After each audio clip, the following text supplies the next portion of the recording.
اخر حاجة بقى وانا مش هطول عليكم فيها، الناس اللي كانت عمالة تسأل على موضوع المبادرة بتاعت المغتربين.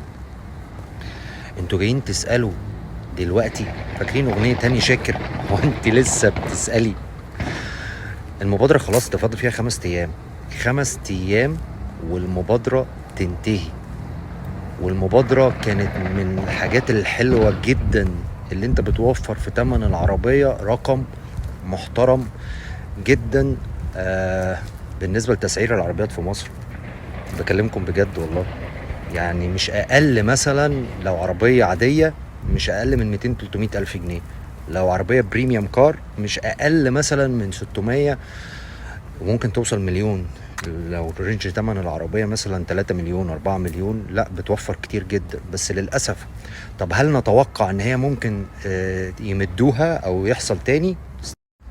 طب هتقولوا لي توقعاتك ايه بالنسبة انها لو ممكن تتمد ولا ما تتمدش؟ اتوقع انها مش هتتمد. ليه بقى مش هتتمد؟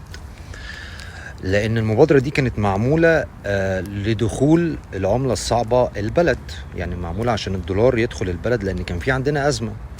دلوقتي ما شاء الله حدث ولا حرج، يعني احنا عندنا كمية دولارات كتيرة جدا جدا جدا، يعني شبه السوق السوداء اصبحت مش شغالة يعني.